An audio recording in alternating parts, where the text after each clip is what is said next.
రాష్ట్రంలో 2023 అసెంబ్లీ ఎన్నికల్లో కాంగ్రెస్ పార్టీ ఇచ్చిన 6 గ్యారంటీలను ఒక్కొక్కటిగా అమలు చేసేందుకు ప్రభుత్వం అడుగులు వేస్తోంది. ఇందులో భాగంగా ఇందిరమ్మ ఇళ్ల నిర్మాణానికి కసరత్తు ప్రారంభించింది. ఏటా 4.50 లక్షల ఇళ్లు నిర్మించి మొత్తంగా 5 ఏళ్లలో 20 లక్షల ఇందిరమ్మ ఇళ్లు నిర్మాణమే లక్ష్యంగా ప్రభుత్వం ముందుకు సాగుతుంది. క్షేత్రస్థాయిలో పరిశీలన చేసి ఇల్లు లేని పేద కుటుంబానికి ఇల్లు కట్టించేలా చర్యలు తీసుకుంటుంది. మార్చి 11వ తేదీన ఇందిరమ్మ ఇండ్ల పథకాన్ని సీఎం ప్రారంభించగా ఇప్పటికే ఇందిరమ్మ ఇళ్ల కోసం రాష్ట్ర బడ్జెట్లో 7,744 కోట్లు కేటాయించారు.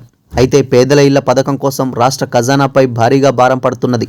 దీంతో కేంద్రం నుంచి భారీగా నిధులు తీసుకొచ్చేలా రాష్ట్ర ప్రభుత్వం ప్లాన్ చేస్తుంది. పేదల ఇళ్ల పథకం కోసం కేంద్ర నిధులు వినియోగించుకోవాలని రాష్ట్ర ప్రభుత్వం యోచిస్తున్నది. ఈ మేరకు కేంద్రం విధించే నిబంధనలన్నింటినీ పాటించేందుకు అంగీకారం తెలిపింది. ఎన్నికల హామీని నిలబెట్టుకోవాలంటే ఇళ్ల నిర్మాణానికి పెద్ద ఎత్తున ఖర్చు చేయాల్సి ఉంటుందని, రాష్ట్ర ఖజానాపై భారం పడే అవకాశం ఉండడంతో కేంద్రం నుంచి సాయం కోరుతున్నట్లు వెల్లడించింది. ప్రధానమంత్రి ఆవాస్ యోజన పథకం కేంద్రం ఇళ్ల నిర్మాణానికి పెద్ద ఎత్తున సాయం చేస్తుంది. సాధ్యమైనంత వరకు ఈ పథకాన్ని వినియోగించుకోవాలని రాష్ట్ర ప్రభుత్వం భావిస్తోంది.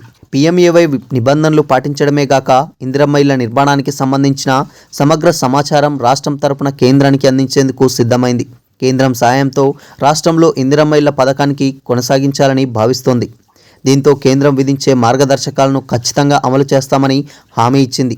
దీని ద్వారా వీలైనంత ఎక్కువ మందికి లబ్ధి చేకూర్చడమే గాక భారీగా నిధులు రాబట్టాలని యోచనలో ప్రభుత్వం ఉన్నది. బీఆర్ఎస్ ప్రభుత్వం నిర్మించిన డబుల్ బెడ్రూమ్ ఇళ్ల నిర్మాణం ఆశించిన మేర ఫలితం ఇవ్వలేదు. రాష్ట్ర వ్యాప్తంగా లక్షలాది ఇళ్ల నిర్మాణం చేపట్టినా అసంపూర్తిగానే నిలిచిపోయి చాలా చోట్ల పూర్తి కాలేదు. దీనిపై కారణాలు తెలంగాణ ప్రభుత్వం ఆరా తీసింది.